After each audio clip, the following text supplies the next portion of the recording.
during the call here. We'll be looking at three major tools here today. So kind of in between each one of these, I'll stop and we'll take stock to see if there's anything you guys want to chat about or if you have any questions. And I do always try to leave time at the end of the call to answer a few questions too. I do get a bit chatty. It's a bit of an occupational hazard. So hopefully I can leave a few minutes here um, at the end of the call here today.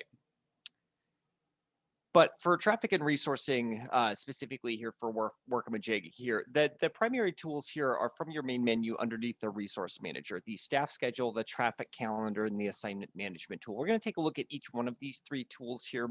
But before we jump into this, I kind of want to speak to how the system handles where it gets your allocated hours from in the first place, and how the system basically crunches the numbers on what those allocations are and how they break out. Um, so, typically when I'm speaking, when I'm training my clients on traffic and resourcing, and I'm kind of telling them how the system works here, that the logical place to start is with your templates. Let's go this way. Your project templates. This is one of the major reasons that we're so that we recommend everything or most projects in your system come from a project template. Because the primary place we get your allocations from on a traffic side are from the project schedules. Now, there's other reasons to create templates aside from that. It's just makes your life easier, allows consistency, things like that. But there's also some turnkey tool usage in the system that you'll get from good templates. And so if we look at a template here, this is kind of, I mean, not exactly like this, obviously. This is just something I threw together in my test site here, but this is kind of what you want on a finished template. We have a fully defined list of tasks. We have a timeline set, right? So the number of days and the predecessor order for these tasks. And then most importantly, from a resource perspective, we have the roles required for these tasks, as well as how long it would typically take them. So, concept development is a couple of hours here for my creative direction surface, or the layout takes 8 hours of graphic design time, and that's over 2 days. And, whether you're using a template or not, Workamajig will use the days and predecessors to kind of a plan structure for your tasks. So when I take this template and I say, hey, this is going to start on August 1st or whatever day that it would, I want the project to start. Workamajig will say, okay, well, I have the days that you've said that these tasks take. I have the order that you've said that these tasks can occur in here. I'll go ahead and build you a plan schedule for this project using that information. Basically, just start on your project start date and then kind of map that out to the due date. And if I take this very same template and I turn it into a project, you'll kind of see how that works. I'll even spell it correctly. All right, so I'm going to grab that one. We'll call this one a webinar project, I guess.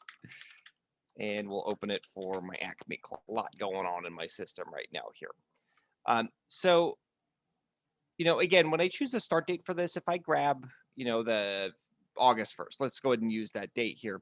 Workamajig is using that to build a schedule based off of your template. Now, again, you don't necessarily have to have a template to use the scheduling side of Workamajig here, but understanding how this works really does help understand how Workamajig handles your allocations when we're looking at the resourcing side of the system. So again, I said wanted this project to start on August 1st. I think that's probably a weekend day. It is. It's a Sunday, so it's got us starting on the 2nd, right? And it's basically given me a planned start and complete date for every task on my schedule here based off of the number of days I've entered into that schedule and the order or the predecessor of those tasks, right? This happens, then this, and so on and so forth. And if I change the timeline for these, it will also change the timeline for the tasks and the project itself. But the reason that this is significant from a resourcing perspective is basically the system is saying, okay, I know now that either I need to account for 4 hours of account management time on August 3rd, or again, it could be August 3rd to August 4th, however you want to handle that. Or if I assign someone specifically to this task, I can say, I know I need to account for 4 hours for, for Daniel or Candace or whoever it is here that I'm putting into this particular task when I'm looking at the resourcing screens. So sorry, I know this is a bit of a prelude here to looking at the actual screens themselves, but I think it's really important to understand how this part of the system works and where those hours are coming from, because the lion's share of your resourced hours are going to come from your project schedules. We actually resource a couple of different pieces, but this is going to create the bulk of those resourced hours. So one of the things that the system does for an ongoing project, once you have start and complete dates in the system here is we'll typically adjust the dates based off of the actual. So we're saying, hey, the plan is that this starts on August 3rd, right? But if there's no activity on this task by August 3rd, we'll push the task to August 4th and the plan complete date to August 5th, right? We'll just continue to move the task for as long as needed if it starts to fall behind. And that also has an impact on the resourcing for these tasks as well. So if we say, hey, we've got these 4 hours here. They were supposed to be done on the 3rd and the 4th, but they're not done just yet. We move those into the future. Again, just accounting for the fact that there's probably an account manager assigned to this task. And even though they didn't get to it, they're going to eventually. It's something that kind of has to be done here. And so we don't really lose that in the shuffle just because the dates have passed. That's again, if you're familiar with how dates move in Workamajig based upon the actuals, that's one of the primary reasons that we do that. Number one, so that you don't have to babysit all of your project schedules and update them every day. And number two, so that your resourcing detail is correct when we're looking in the resourcing screens. Okay, hopefully that's all clear as mud. Let's go and look at the resourcing tools themselves here, and I'll speak to a bit more of how this works. But again, for resourcing detail allocated hours, it's very important that you set up your projects to have allocated hours in them. And typically the best way to handle that is to build templates for your common project types and use those templates when you're intaking projects. Now, when we're looking at the resourcing screens themselves, again, there's three primary tools here. We're going to start with the staff schedule. This is probably the most widely utilized of our resourcing tools. It's a pretty great tool here. And what it does is it shows you by day or by week the total number of hours assigned to a specific person or to a service. We'll only show a service if it's like what we saw in my schedule where I said, hey, I need an account manager for 4 hours, but I don't necessarily know who that account manager is. So when we're looking at this screen, it's going to split between the two, right? These are the users in my instance. This is my test site, so forgive some of my fictional characters that I have in here. It separates them between from the users and the service itself. And again, we only use service if we don't have a user assigned to the task. So it's basically just saying, hey, you've got 20 hours this week of unassigned account management time. Might want to find somebody to work that. Or just kind of allows you to see that. Now, by default, this page opens up 2 weeks. This is one of the more resource intensive tools in Workamajig. Is actually probably the most resource intensive tool. It crawls through a lot of information. It looks through all of your different project schedules and meetings to arrive at this detail here. But it can be adjusted to future dates as well. So I don't necessarily have to stay locked into a 2-week period. That's just the default. And it's actually a default that you can change as well. And this information can be viewed weekly, like we see here, or it can be viewed daily. That toggle can be done up here in the upper right-hand corner. So this is the daily view. Again, same idea. We're just saying, okay, what does Anne have on her plate here for Wednesday the 21st? These are the number of hours. And each one of these has a drill down here as well to allow you to jump into it. So either of the two sides that you're looking at here will have that information. And you'll notice I have a number of tasks here highlighted in red when we're looking at the grid here. That is due to the maximum number of hours that this basically Workamajig by default says, hey, we're trying to limit to 8-hour days or 40-hour weeks. Again, those are things that you can customize. You can set the line to whatever you like. But for the daily view here, anything over 8 hours is going to highlight in red, just kind of allowing me to see as a project or a resource or traffic manager to say, oh, okay, looks like Leopold here has quite a few hours this week. We may want to see if we can, at the very least, we don't want to give him any more project work. We may also want to see if we can provide some help on those. So again, one of the primary purposes of this screen. Now, there are a number of options in here before we start looking at the drill downs themselves. If I click the options arrow up here, I mentioned you can set a maximum number of weekly or daily hours. That's where these red indicators are coming from. It's basically saying, hey, this graphic design task is at capacity for the next week here, just so you know. It's highlighted in red. Obviously, this won't prevent you from over allocating those services or users. It's just a way to provide a visual indicator for you when you're looking at the staff schedule itself that that's the case. Then there's a number of filters in here if you want to filter to a specific service or user or department. By default, the staff schedule only looks at active projects. We do that intentionally so that if you have things in setup, of course, we're not resourcing the hours just yet. You can choose to do that if you would like. You can say, hey, I also do want to grab my opportunity projects, please, and search for both of those. But by default, we're looking at all active projects, and you can filter to specific project types or specific client work. But really, the design of the screen is to show you the big picture, right? What is everybody working on across the agency here? For larger agencies, I do think that the department and office filters are fairly useful here, or quite useful. If you have 80 to 100 users, again, that's a ton of data to pull into this, and you may only be directly responsible for 20 or so of those. There's quite a bit in here. A lot of this is relatively self-explanatory, so I won't go too far into it, but I do want to show this area here just again to let you know you can customize this here.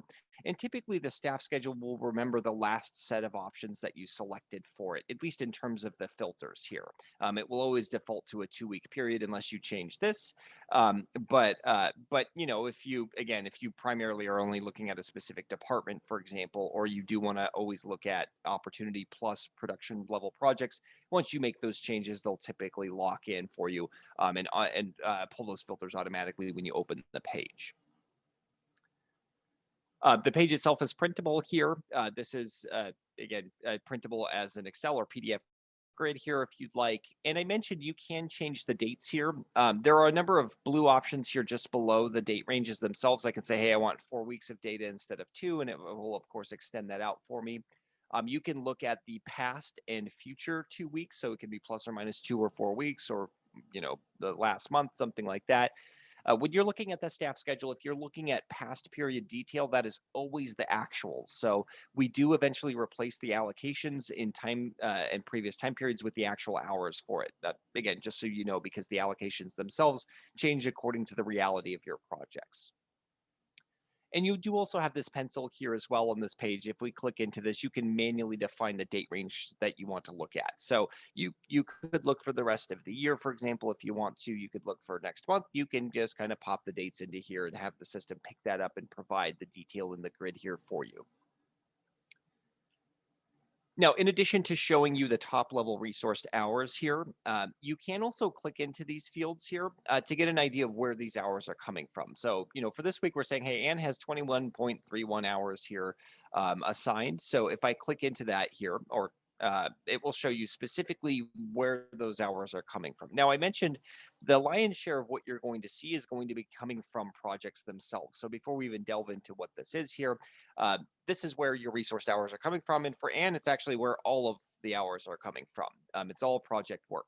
But we do also resource the details of any blocked off meeting. So if Anne or anyone else has a blocked off meeting on their calendar, we do account for that time and we do resource it. That's actually primarily one of the reasons why we would recommend that you sync your calendar. We don't necessarily want to be the primary calendar that you use. If you're already working in Google or some other calendar, you're of course more than welcome to continue to do that. We really don't like to rock that boat, but one of the reasons we like to have your meeting detail in Workamajig is that we can resource it. That's especially useful for team members that spend quite a bit of time in meetings. You can say, you know what, I don't want to give somebody 40 hours worth of work if they're also spending 6 to 8 hours a week in meetings. It's just going to over allocate them quite a bit. So that's one of the things that we resource. We do also resource the details of time entries, although that is primarily to account for someone that overworks their allocations. So again, we can kind of account for that when we're showing you how much work they have available. We can say, hey, we thought this was going to take 6 hours, but they're at 7.5. So we need to account for that when we're looking at future work. And also just to kind of move the items from one bucket to another. So if I say, hey, I have a task in here that was, allocated an hour, and Anne put in an hour and marked it as complete, we effectively move it from here into the time entry bucket so that when you're looking at past periods, it's not zeroed out. And towards the end of a day, it doesn't look like someone has 2 hours of work left. It will basically show them the full 8 hours still for that day. So, really in reality, mostly your allocated hours are coming from projects themselves and from any blocked off meetings that users have on their schedules. Now, and here we're looking at the drill down. So we're looking at a specific project and task. You can see the details of that task. So what service is this user assigned to? What are the planned start and complete dates for the task itself? How many hours are allocated? How close are they to completing the task itself? Details like that. And then we'll show you where it falls in weekly buckets, so to speak. So there's no time for this task on the week of the 19th because it runs from the 26th to the 27th. So that's where the hours are. So it's basically showing you per week, hey, your 19 hours for this week are coming from all of these different tasks here, all of these different projects and tasks. And additionally, you can click into these to get some more details. So I can click into it and see, okay, I can change this. I can change the allocations from here if I'd like. But when I click into the task itself, I can also view some more information on the tasks from this drill down here as well. And you can also click the checkboxes next to a task to either reassign them from one user to another. So if I had Ann Berry over allocated within a specific week-long period, and I say, you know what, let's go ahead and move this production task to another user, I can go ahead and click the reassign task here, and it will allow me to pick, who do I want this to go to? And I can also have the system send an email to that person to let them know that that's the case. You can also add users to tasks as well, basically saying, okay, I don't want to unassign Anne from this, but I do want someone to come in and share the workload. This will basically allow you to say, okay, who am I going to add and how many of the hours am I going to split to them? Is it an even split? Am I going to give 3 hours to them and 3 hours to Anne, or or some other way there. But add to tasks will allow you to basically just add another assignment and split the hours between the two users, the currently assigned user and whoever you bring on to help. So the drill downs are basically the same for daily or weekly. There's a little bit of different detail. If you're looking at daily, it will show you the hours per day allocation. So it will say, hey, this is the total timeline of the task. Here's the total number of hours, and this is the number of hours per day. So even though this task runs for a very long time, it's about a 6-month run here. We'll let you know, hey, we got an hour out of this today here. That's where that's coming from. So the drill downs are very similar. The functionality in here is the same. I can reassign or add users to an existing task, and I can also view the different categories of, okay, this is project work, these are meetings, these are time entries. You can kind of see the major categories in there. Okay, a couple of other notes here on the staff schedule here. I mentioned that there's a separation between users and service. This is something that's done intentionally. Now, you can change the grouping. Again, some larger agencies in here will often opt to change the groupings to by department or by office. That's perfectly fine. It is going to change this complete separation from users and service in here, but oftentimes it's actually a little bit more functional that way if you have quite a big user base or you are responsible for quite a few users as a traffic manager. But either way, regardless of how you're grouping the data here, any service, so basically anything that's not assigned to a specific person here will always have this little blue icon next to it for assigned service. And again, just to reiterate, basically we're showing the same thing as we would for a user. We're just saying, hey, you have account management time that currently no one is assigned to. So when I look at these here and I look at the task itself, it's basically saying we know the service, we don't know the user. That's how typically a task would come through from a template side. So again, just accounting for hours that are unassigned here currently.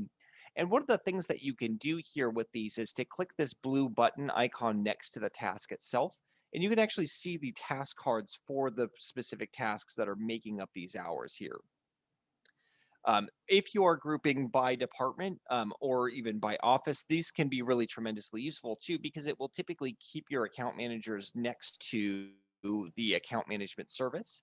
And so you can actually make those assignments directly out of these. And I can actually click and drag these task cards that I see from clicking this button here to a specific user. Let's go ahead and give this one to Ann. And it will actually do a couple of things. It will make the assignment here for that user, and it will also update the allocations from this user. So if I come over here and drop one off, oh, looks like these ones are fighting me a little bit, but it will actually make that assignment for you here, and it will show you the change in the buckets. It will move the hours from here to here. And it will do that for any of these services here. So that's specifically why we have this button. Again, I don't know if my departments are set, so this might be a little bit of a goofy way to group this, but let's see if I can kind of show you what I mean here real quick. Been a while since I changed this, but since I brought it up, yeah, there we go. So it'll show you, hey, these are all no department, unfortunately. So typically what I would see is, hey, I have, account management falls within a specific department that's next to the users that would provide that service. So when I'm clicking this, I can kind of do a side-by-side comparison for them and make those allocations. A little tough to see in mine because I haven't really set my departments up properly, or I guess I undid the work because I had it one point in time.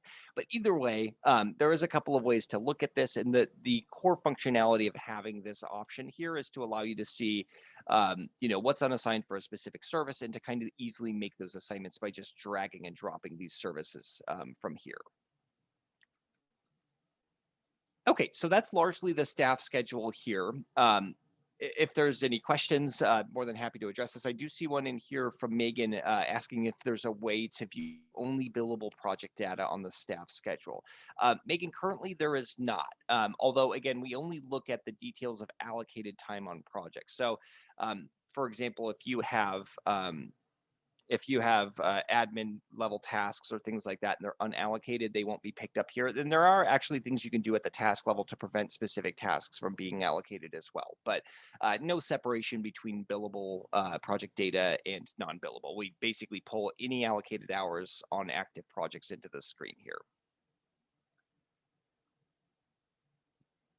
Okay. So if that's all we have, that's perfectly fine. If you think of a question for the staff schedule later, this isn't the last moment that you can ask for them, so feel free to ask. But that's largely the staff schedule here. Um, so the other two tools that we have in the resourcing area here are the traffic calendar and the assignment management page here. I'm going to touch on the traffic calendar next here. Assignment management is also another thing that's kind of a specific workflow piece, so we'll get into that. But the traffic calendar is a bit more of a macro level view for your projects and your tasks. The design here is to allow you to build either grid-based reports or calendar-based views of where the timelines of your tasks and projects are currently. So the default for this is to basically pull everything that's in progress this month, grouped by client, and go. It's basically going to show you the details of any task or any project with tasks that are in progress this month. There are an awful lot of filters here. We will get to that here in a moment. But again, this is kind of the base functionality, or the baseline search for the screen. Basically, just grab everything for this. And if you click search on this here, we're going to get two different views for this. We're going to get one that's going to be a grid-based review. Again, I asked it to be grouped by client. So these are my clients, Acme and Name High Pies and Side of Mind here. These are my clients. And then underneath each one of these, we will have specific projects. And those projects can actually be drilled into to get down to the task level detail as well. So you can kind of decide where along the rabbit hole you want to go. We can collapse or expand all on this page. So if I start collapsed again, it's just showing you, hey, these are the clients that you have currently that have projects open and in progress this month. Here are a few top level details assigned for these. You can actually adjust these columns here. So I've added things like budget and actual hours, for example. And from there, you can start to drill into these. So again, I can say, what's going on for Acme Limited? Here are the projects that are open, and I can actually open specific projects here. And you'll notice we start to get more and more detail as we go through the list, right? What's the plan start complete dates for these? What is the total percentage complete? And as I pop those open here as well, we'll get even more, right? Well, there's not much on that project itself, but yeah. There we go. Yeah, some of these here have a bit more detail. So we'll see. I can even see, who's assigned to these tasks. There's a lot of information you can pop onto this screen here. But again, just kind of giving you the ability to create a big bird's eye view with the ability to drill down into your projects. And you can, of course, jump into the projects themselves. So if I just click the project line here, or the project name on the top line, I can update the detail for it. If I click on a specific task within these projects, it will pull that out and show you, hey, these are the current assignments for them. I can adjust the details from these. So if I need to adjust my duration or my constraint dates or the constraint themselves, that's all information that I can do here. I can also adjust the assignments. Kind of gives you the full range of ability to do that. So again, there's a lot of detail that you can drill into from here.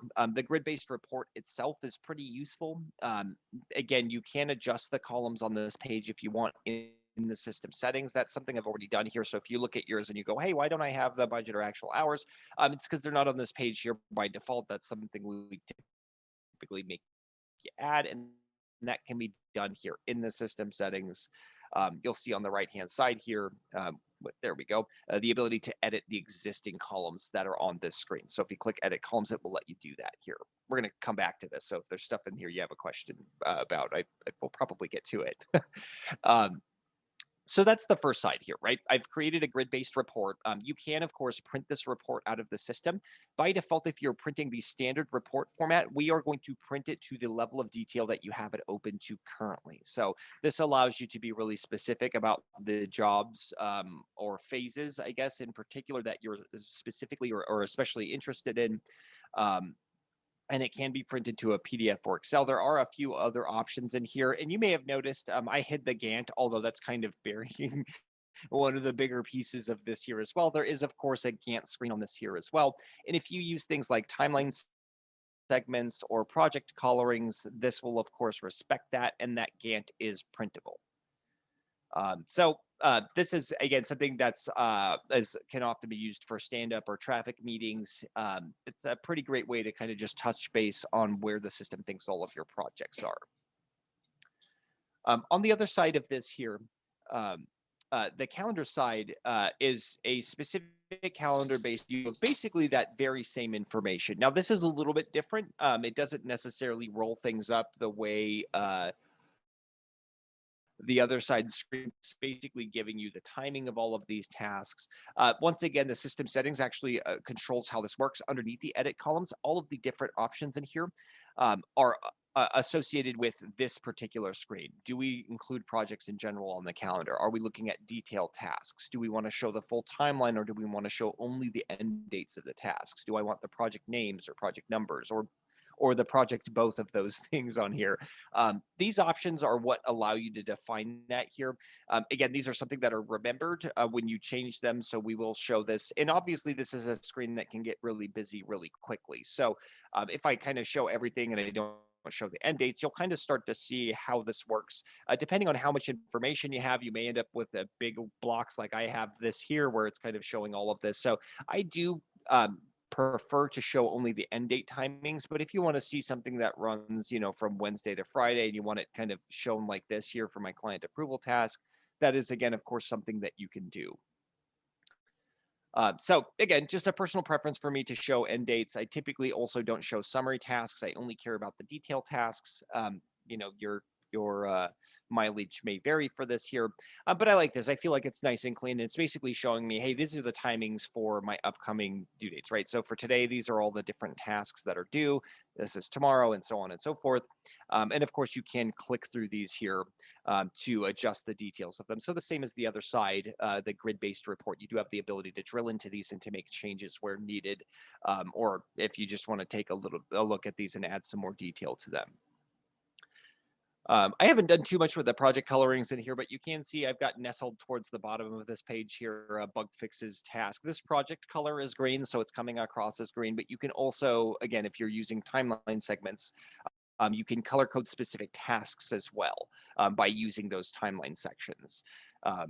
Can provide some more detail on that. I don't know if I have time into going today into how to set those up, but I find those pretty useful on the screen as well. I have a couple of clients, for example, that like to tag their shipping dates. They do a lot of shipping with the type of work that they do, and so they like, when they're looking at this particular screen here, to have those shipping tasks in particular basically stand out. They can look and see, oh, we've got something going out on the 23rd and the 27th, and they're red or whatever color that they've chosen. So couple of ways to kind of adjust this to make this work for what you need here. And this screen itself is also printable as well. So either of the two sides are printable, and it's kind of, again, based off of this information here. Yeah, so a couple questions here. Amy was asking for this particular view. Why wasn't it showing the Gantt? It wasn't showing the Gantt because I hid it. I actually wanted to show the columns here. So I just kind of collapsed that. But you can, of course, show the Gantt in here, and the Gantt is adjustable to a day, week, or month view. It actually can be slid out even further too. So if you want most of this page to be Gantt, that's perfectly fine. And Sarah's asking if you assign a task to a freelancer, do they have to have a Workamajig account, or can they just be in the system as a vendor? If you want to allocate hours, we do need a specific user or service to assign them to. You don't necessarily have to have your freelancers in the system as a full user, but if you want them tracking time and marking tasks as complete, you typically do. So So yeah, I mean that's kind of it's situational. I have clients that kind of follow both processes. I have some that keep one account for freelancers. I have others that open accounts for each one of them. It kind of depends on what your needs are there. Now, prior to getting to this grid and calendar-based view, I mentioned there's a sea of filters here. I like to leave these for later because I feel like they're fairly intimidating. What I found from my clients is this tends to be a view that they adopt a little bit later than the other resourcing screens, and I think that's a bit of a shame because this screen is very powerful and there's a lot to it here. So I mentioned you can change the details. The default is to basically say, hey, pull anything that's in progress this month. There's also things, do you want it start or due dates this month? That's kind of up to you. I prefer progress, but you can be very specific there. You can also, of course, adjust the timeline. It can be, this month, this week, next week, this fiscal quarter. There's a bunch of different options in here. Or you can just customize a specific date range if you want as well. Um, but again, those are the defaults here. If I click show more, there's even more filters here. That's so again, don't be intimidated by the number of filters in here. You don't really need to feel compelled to fill out each one of these. These are more here if you need them. So if you want to be specific and say, hey, I actually only want to look at a specific account manager's jobs, or I am an account manager and I only want to see my jobs. Or I only want to look at a specific client or projects in a certain status or of a certain type. There's basically most ways you could dream up to filter this view, and the detail that's on it, they are in here. Then again, most of these are pretty self-explanatory. Do I want a specific project type? Do I want specific project statuses? You again don't need to feel compelled to use any specific and weird search you'd like to adjust to. You can do that. One of the other things that you can do here as well is publish these. With respect to the vast number of filters that we have here, if I come in and say, hey, I only want to see projects for these 3 account managers, I can do that. And I can also say, this is a search I would run pretty often. You can also publish these. You can see all of my wonderfully published test calendars here on the left-hand side. These all have some kind of filters that they'll pull up by default. So if I click on Candace's, for example, it limits it to just that view, right? What I'd saved it at when I published this particular calendar. So that's one of the reasons that you'd publish a calendar. Another one is that these calendars themselves can be viewed on your Workamajig calendar. Any published calendar, when you actually go to publish it, oh, I just updated it. Bummer. Once I actually go to publish these calendars, one of the things it will ask you is, okay, how do you want the calendar detail itself to appear? If you'll remember, these are the system settings that we had previously. And which security groups should be able to view this calendar on their Workamajig calendar? So once I define one here and I have a published calendar on my Workamajig calendar, I can, under my display options, you can actually see a few of my published calendars already visible in here, but I can come in here and say, you know what, I do want to add a new calendar to view. And I want that calendar to be one of my published calendars. Again, it will just show exactly what you had set in the traffic calendar view. This is, something that some of my agencies will use for team members that don't have access to the traffic calendar, but still would want to be privy to some of the information there. That my client I mentioned earlier that uses this for shipping dates does that for their creatives. It just they like to know that their team is kind of all on the same page with when those major milestone pieces are. So they've created a calendar basically that will also show on their Workamajig calendar, but they can't really access through here. So that's one of the reasons that you would do that.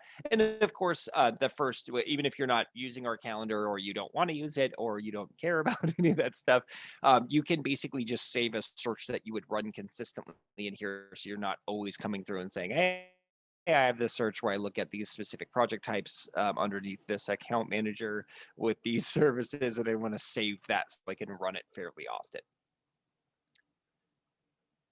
Okay, so that is the traffic calendar tool here. I do have a question here, and if you have any other questions about this tool or any of the other resourcing items we touched on, feel free to reach out. Um, uh, the question here is on the staff schedule, we see a lot of red. Does the system have an automatic tool to reassign resources or do we need to address it manually? Typically, you need to address it manually. Now, when you close tasks, if a task is marked as complete, we'll stop resourcing the hours for it. So even if the task is half done, let's say someone put in 4 hours on a task you allocated 8 for, and they just breezed through it and they mark it as complete, we will not resource the remaining 4 hours. We will drop that off of the table. Also, we don't resource the time for any projects that are marked as completed or inactive projects by default.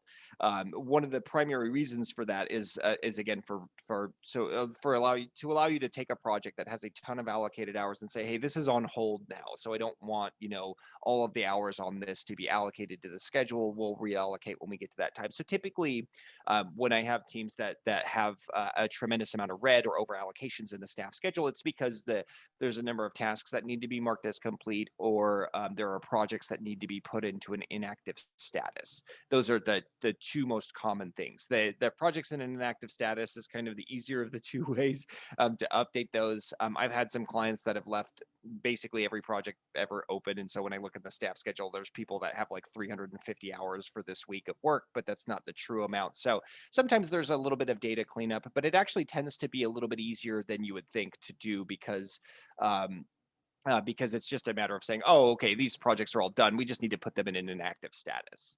Or we need to have our team, get on them a little bit about marking tasks as completed.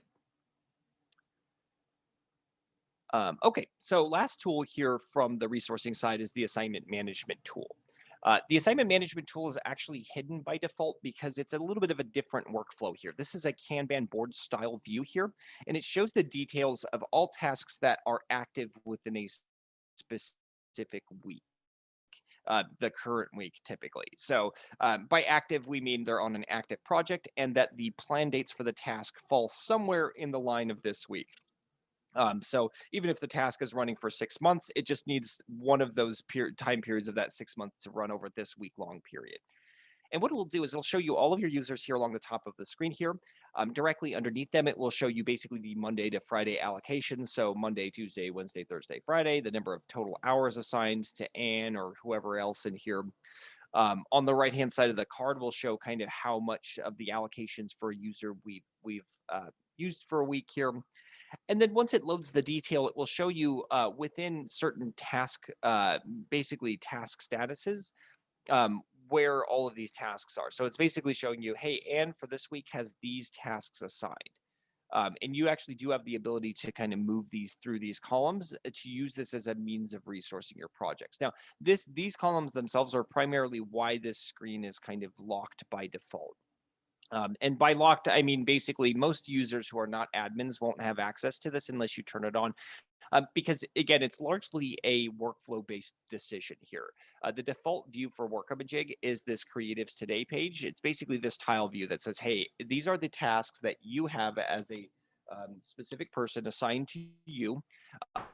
Here are the dates. Some of mine are a little old.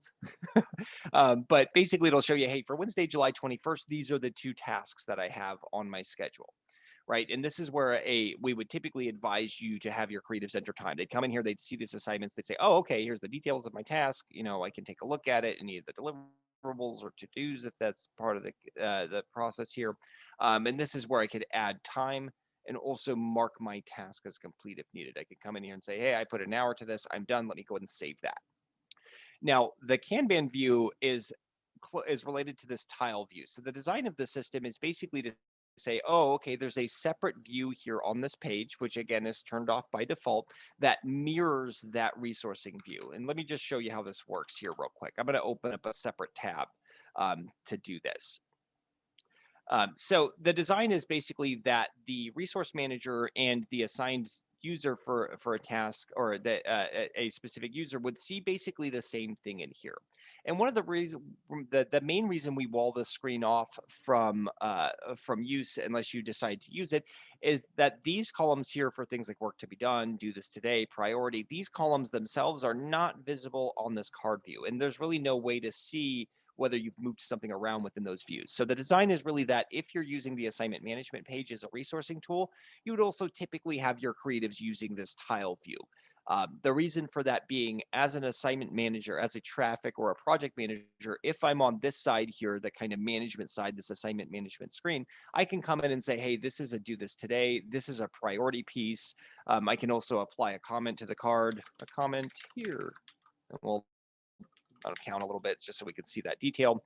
That comment will appear on the card for the user, as well as the change in the categories themselves. So there's some flexibility here how this works back and forth. I have some agencies where traffic managers will basically come in and they'll say, okay, this is what's on the user's plate for the day or for the week. Let me go ahead and pull a few of these out, and I can even apply a note to the card to say, hey, please get this to me by 2 p.m. today. This is kind of a priority piece, or remember to do this thing, or have a great day, whatever you want to put in these cards.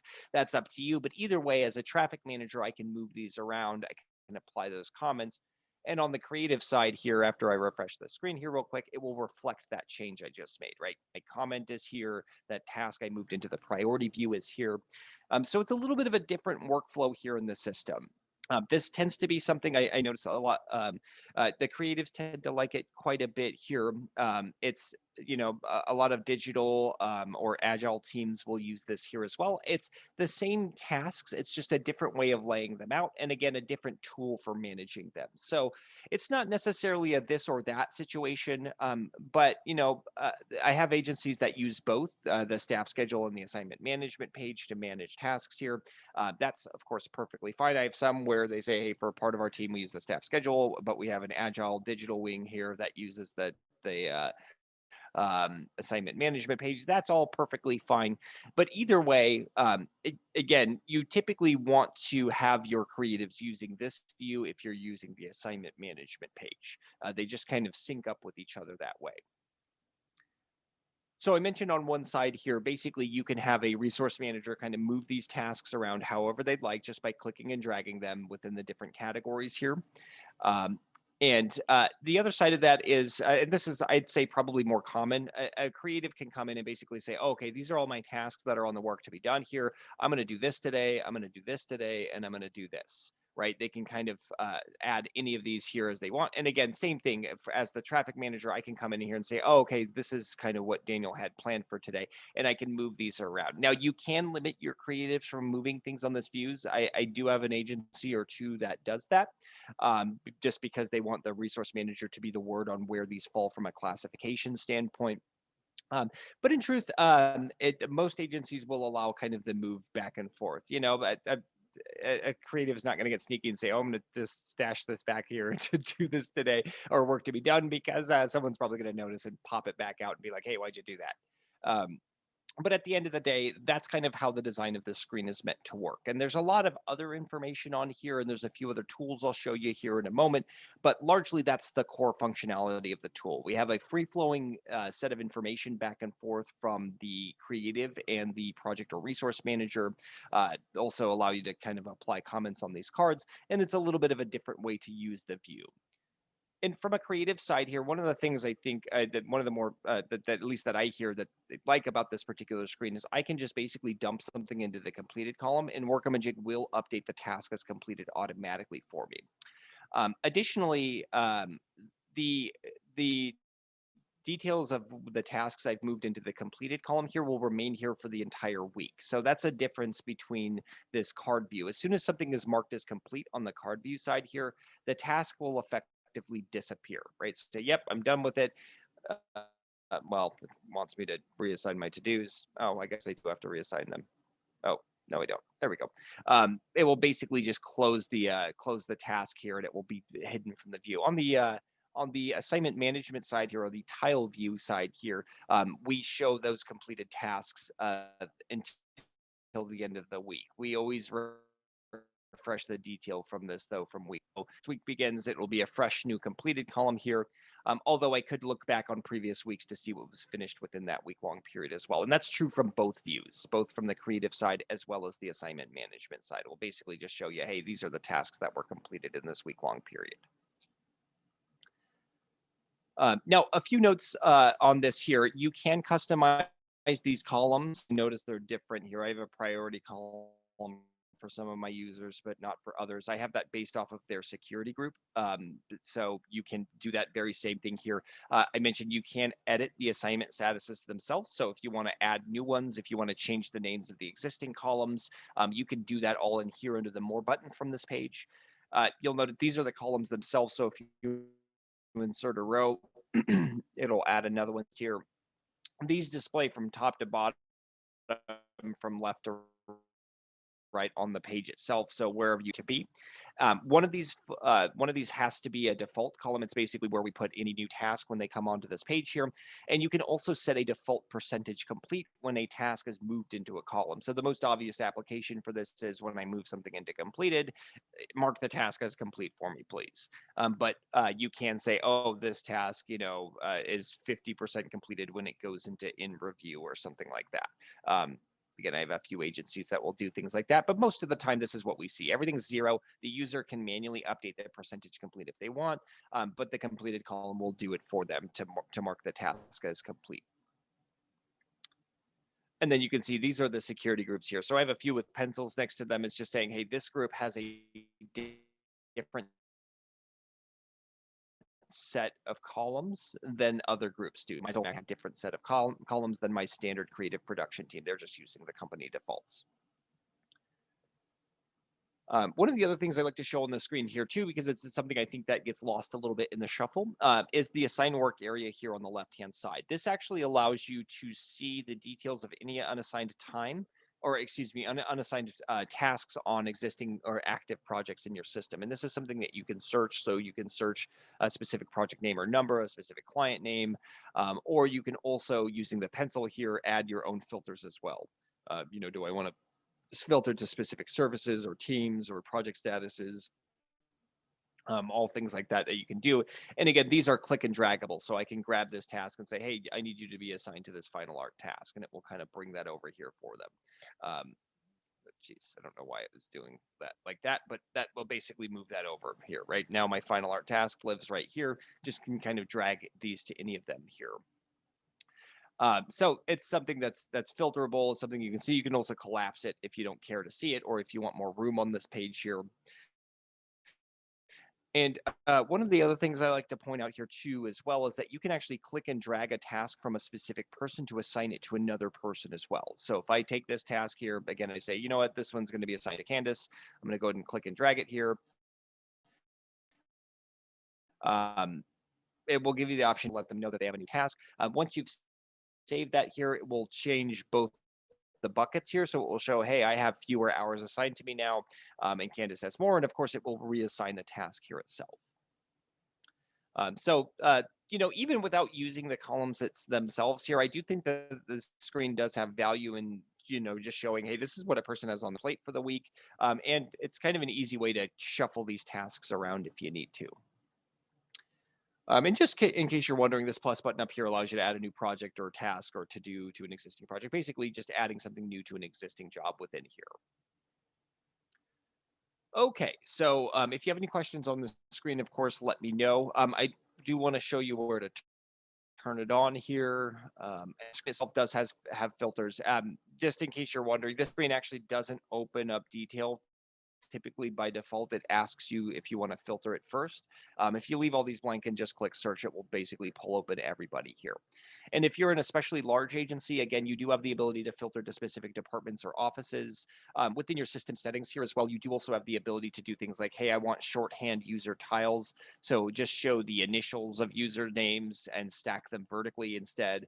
You can use a task count instead of the hours beneath those here. How many tasks does a user have on each one of these days? Again, that would typically be more related to agile-based project pieces, but both of those are there. And then you can have a completed predecessors only, or do you want to see all work assigned to a user? This is one I like to point out in particular when I'm training my clients. As a system, as an admin here, typically you want the option huge, what is the default. That way the users are seeing the same thing, because this is really the only way you could see something different on this screen versus the resource manager screen, as if those two options are different. But either way, this screen has specific other tools similar to the staff schedule. You can set a maximum number of daily hours. You can set a warning threshold that will give you a yellow status bar here on the right-hand side for a user when they approach their full allocations. And again, you can change the details of the column, the columns that pop into here. Now I'm going to jump over for some questions here in a moment, but just in case you don't have this screen currently, or you're an admin and you want your traffic or project managers to be able to use this screen, the security right for that screen in particular here is traffic assignment management screen. So if I just search assignment in here, it is this option right here. This is what gives a user or a security group the option to view that screen. So if you are a traffic or a project manager and you go, hey, I don't see that tool right now, it's because you don't have this right here. So you can reach out to an admin, or if you're an admin, of course, you can add it for your team here. And the other side of that, again, if you're going to activate that side there, I also mentioned that there is a tile view here for creatives as well. That is on this screen. So if you're an admin or a power level user here, you'll have the ability to adjust the system settings for this Today Creatives page. And to activate that view, it's this show tile view option right here. That's what actually turns that view on here. So again, both of those tools are hidden by default here. You do need to turn them on to be able to use that workflow.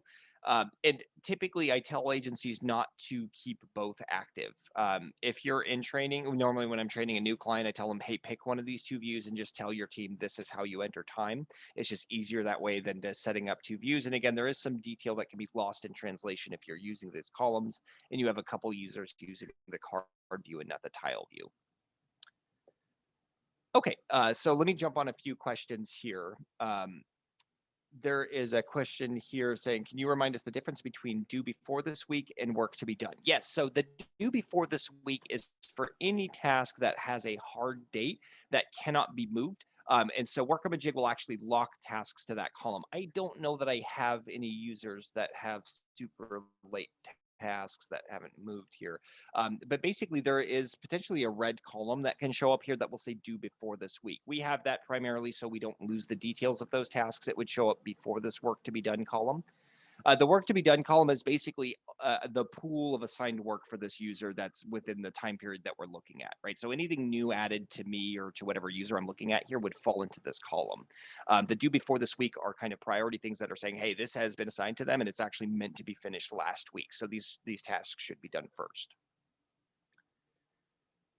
A question here too about what the difference between the warning threshold and the critical threshold are. The warning threshold is just where you want the system to begin to show yellow lines here for a user. So basically saying, hey, warn me at like 35 hours, for example, versus the critical threshold where we're saying, hey, no, this is actually where we don't want this to be about, where you want it to show up as red.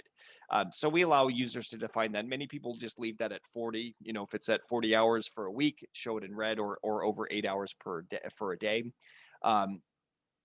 And you know, others will say, hey, I build in a buffer. It's at like 35 hours. It starts to show me as red so that I know to start taking the foot off the gas. But it's just a way to have a kind of a tiered display for, hey, this is a warning versus, hey, this is critical. And then another question here, is there a weekly view that allows you to move task cards so you can move tasks to a specific day? No, that if you want to change the day details for a task, you would actually need to click into the details of it and adjust it either here by manually adjusting the dates or adjusting the duration, which we would typically tell you to do, right? If you want to adjust a specific date, you can say, hey, this task must finish on or it must start on, or you can just say, hey, this should be 6 days instead of 4 days. Either of those two things would work.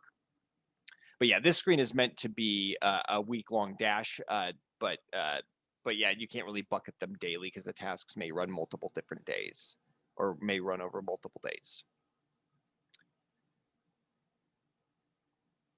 Okay. Oh, so sorry. One more question coming in here. Someone say, if someone doesn't complete their task on time, does the project schedule automatically update? Yes, it does by default. So you do have the ability to turn that off. We strongly recommend that you do not. Again, for this exact reason here. But when we look at the plan date for a task, let me find something that's not like unreasonably long in here. Oh, these are all like long. There we go. Here's a kickoff meeting. So this task is currently planned to complete on the 21st of July. It's a kickoff meeting that apparently has been running for over a month in my system here. So the reason for that is I have 2 users that haven't marked the task as complete. So one of the things that we do with any incomplete task is we just move the plan complete date to the next day. That actually relates to that due before this week column. If the plan complete for this task was in the previous week, then we would get that due before this week option on there. So yeah, automatically what we do is just move the task to the next date, and that's also again one of those reasons why when some users will look at the staff schedule and go, "How does someone have 100 hours assigned to them for today?" It's because they have a lot of tasks that just haven't been marked as complete. So oftentimes that user has actually worked through all those tasks; they just haven't marked it as complete. Okay, so um, there are a few other things. I was kind of hoping to get to our planning projects. I can't really talk too much to them, but this is another thing here from a resourcing perspective that you can do that will also show up on your resource management screens. It's basically a way for you if for retainer-based work or upcoming projects to say, hey, I want to allocate 100 hours to the graphic design service in over the next 2 months for this upcoming retainer work, but I don't know where the projects would be. This basically allows you to set those up. This is a really great tool. So if you have a lot of retainer-based relationships or you have a lot of difficulty kind of creating allocated hour time here because you don't necessarily know the project work, but you do have an idea of what the allocations would be, planning projects are really great for that. But again, for resourcing purposes, these tools themselves, traffic and resourcing, these are the tools that we would typically point you to here in the system. So hopefully you have a better grasp of those if you didn't already here. Um, Again, this recording will be up if you want to review it. And if you want to delve deeper into any of these tools, of course, you're always welcome to reach out to us here at support@workamajig.com if you have any questions on them here. And your account manager in particular may be able to help you utilize these tools a little bit more than kind of my broader training of how they work here. So I would encourage you to reach out to them if there's, if you want to refine an existing process that you're struggling with, or if you want to add one of these tools to your existing workflow, your account manager will be able to help you. And again, support@workamajig.com will get you over to them or to us here for us to be able to help you out. So yeah, that is traffic and resourcing. Thank you to everyone for coming in here and listening to me chat about this here. If you have any last minute questions, feel free to pop them in here. I'll hang out for a minute or two. Otherwise, have a great day. Thanks for coming in.